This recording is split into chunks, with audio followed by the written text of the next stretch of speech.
perhaps this unyielding winter and the perpetual darkness has affected its eating habits or its demeanor in some way.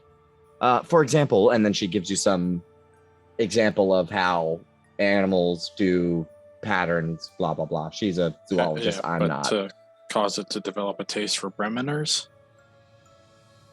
Honestly, Specifically, Bremeners? I'm not entirely sure. However, if you do plan on taking care of the beast, what exactly do you plan to do?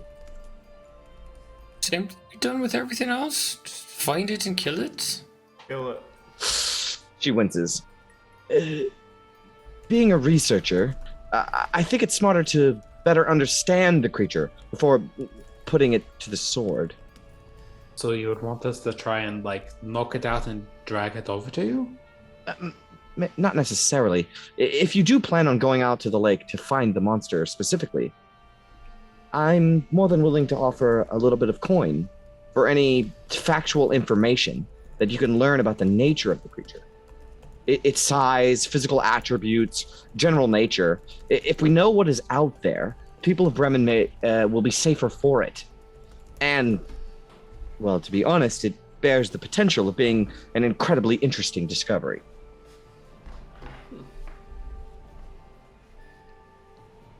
When We are we have to- talking? Perhaps to the tune of 15 gold pieces?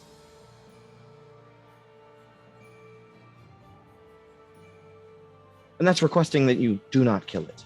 Just study it.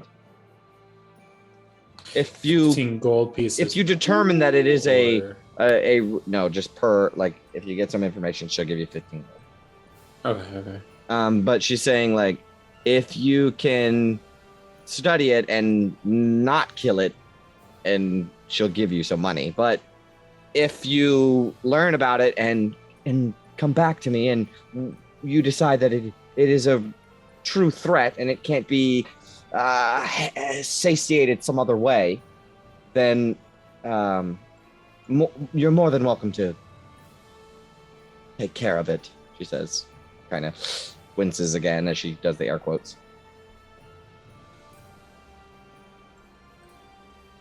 I'm currently staying at the Buried Treasure Inn. If you do find any information. You know directly who to come to. Again, thanks for the help with that dwarf. Of course. And you could still see him over there just fucking like stamping his foot. He's so fucking infuriated. He's so mad. We're He's, still gonna take his boats, but he's real mad. So she's basically like, please don't kill the monster. But if you have to, it is what it is. But she wants to study it. And any information, factual information that you can bring back to her is worth something. Well, I appreciate that, Tally. We'll definitely let you know once we find out. Thank you again. And I do wish you the best of luck. As I said, a lot of people have fallen to this creature. But you as I've well. gotten records of this. Yes.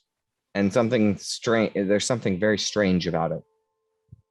Doesn't seem right. But there is certainly a monster out there.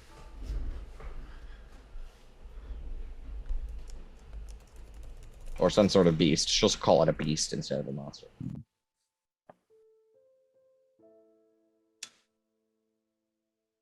We'll see what we can do. We'll go out there. Maybe we study it. If it attacks us, we'll probably have to kill it. If it's a threat, we'll have to kill it. I'd rather you return with your life. Certainly. I mean, when a man kills 10 plus people, you usually execute him. As barbaric as that is, I feel I must agree.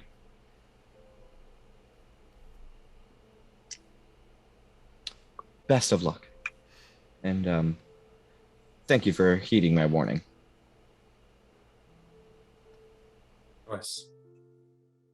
And she will turn to go tell someone else not to go in the water because there's a monster in the water.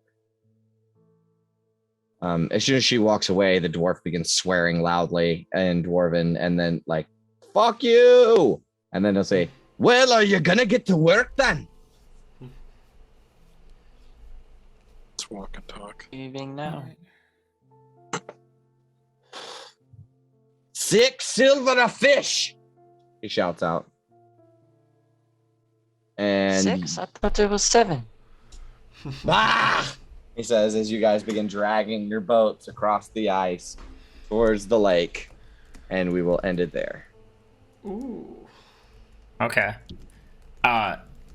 Just as a point of reference for you, Jay, to think about this, I am going to be casting Augury as soon as we get out there to see if this is going to turn out good or bad for us if we try to study the thing. Isn't it within the next half hour though? I think it's within Yeah. 30 minutes. That's Yeah, it. so who's Oh, I to thought it was say? longer than that. I thought I was like, okay. Who's to say? It says, I can receive an omen if it's good or bad, or both, for a specific course of action for the next 30 minutes. I didn't realize that was only 30 minutes. Yeah, that's like, should we take the left door or the right door? You know? Well, that's what I was saying. Like, is it a bad thing if we, like, what it'll be if we try to study it instead of kill it? We'll see how that turns out. Yeah, because I can't just keep casting it, so. Of course. Yeah, once we get out in the water, we'll handle that. But I'll probably rename this episode something. But yeah, that was it. That's the session. You guys dragged your boats across the ice to make your way to the lake monster. Somewhere out We're there. definitely killing that thing. If we leave Sonar behind, could realistically all 4 or 5 of us fit in this boat? Well, he can just kind of float next to us, right? That's true. He could. He can do that? Yeah, he can float next to the boat. Totally.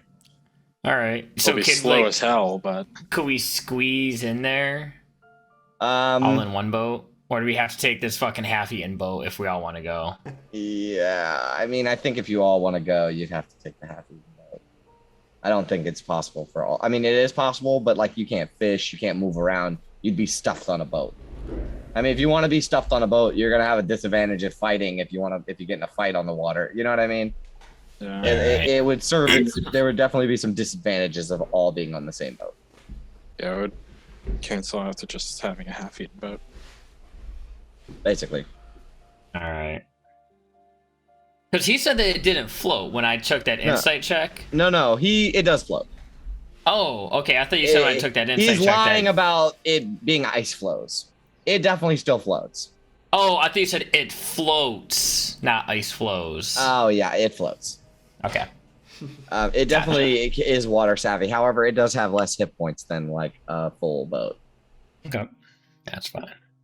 Why would a boat need hit points, Jay? Why would a boat need hit points? Well, we there's hit All points. boats have hit points. Yeah, they do. But yeah, there you go.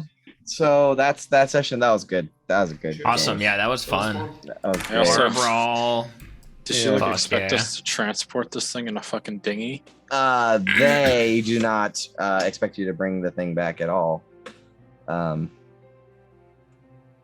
They just want to study it. They want to like know more about what this creature is or why it's there. They want to know more We about forgot it. to check for Chewingas. Damn it. Forgot to light the lantern. Damn it. I'm sure she probably would have done that here.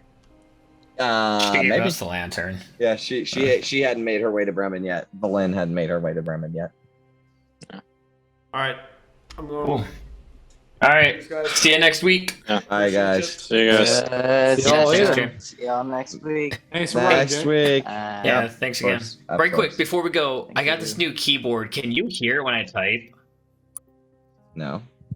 You can't? Okay, it's Mm-mm. like it's a full mechanical keyboard, so like I kept muting my mic, like worried that my keys were getting kicked up by the microphone. No, you're good. Awesome. Also, Good to I don't know. mind it so much. It's kind of satisfying. I love mechanical keyboards, but it's just like clacking in the background as we're playing the session. Was fine. it's Okay. it's not a problem at all. Cool. All right. Awesome. Bye, guys. Sounds good. See ya. Bye. Yeah. Eee.